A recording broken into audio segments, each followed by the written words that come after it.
నేను ఆ రోజు ఎన్నికల ముందు ఒక మాట మీకు చెప్పాను. ఆ రోజు చెప్పింది నేను మిత్రుడు పవన్ కళ్యాణ్ గారు జనసేన అధినేత, అదే మరిగా బీజేపీ ఏదైతే నరేంద్ర మోడీ గారి ఆధ్వర్యంలో ఉండే కేంద్ర ప్రభుత్వం అందరం కలిసి మీ దగ్గరికి వచ్చాం. నేను ఒక మాట చెప్పాను, నాకు అనుభవం ఉంది, కానీ రాష్ట్రం దివాలా తీసింది, భ్రష్టు పట్టింది. ఈ రాష్ట్రాన్ని మళ్లీ బాగు చేయాలంటే అందరి సహకారం కావాలి. అందుకే కలిసి వచ్చాం, ఆశీర్వదించండి. ఇది నా కోసరం కాదు, ఈ రాష్ట్ర భవిష్యత్తు కోసరం. అదే మాదిరిగా మిమ్మల్ని అడిగింది నేను, ఈ రాష్ట్రాన్ని పునర్నిర్మాణం చేస్తాం, పూర్వ వైభవం తీసుకొస్తాం.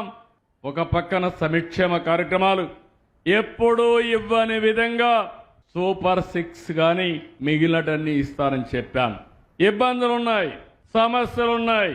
నేను వచ్చిన మొదటి నెలే పెన్షన్లు పెంచి, అది కూడా పెంచిన పింఛను ఏప్రిల్ నుంచి ఇచ్చానంటే అది నేను మీకు ఇచ్చిన మాట. ఆ మాట నిలబెట్టుకున్నానని చెప్పి నేను మీకు తెలియజేస్తున్నా. అన్ని కూడా ఇస్తూ వచ్చాం. అయితే ఇంకొక మాట కూడా చెప్పాను, ఇవన్నీ జరగాలంటే ఆదాయం పెరగాలి, సంపద సృష్టించాలి, దానికి కూడా దోహదం చేస్తానని చెప్పాను. దానికోసం ఈరోజు మీరు ఆలోచిస్తే 18 నెలల్లో 10 లక్షల కోట్ల రూపాయలు పెట్టుబడులు వచ్చాయి.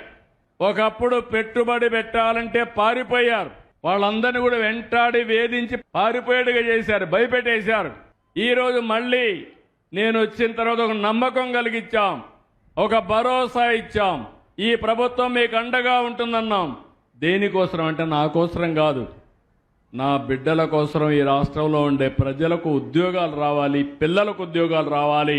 అది రావాలంటే పెట్టుబడులు రావాలని చెప్పాం. ఇంకొక 10 లక్షల కోట్ల రూపాయలకి ఎంఓయూలు చేస్తున్నాం. అంటే మొత్తం కలిసి 20 లక్షల కోట్ల రూపాయలు, 21 లక్షల మందికి ఉద్యోగాలు తెప్పించే బాధ్యత మాది.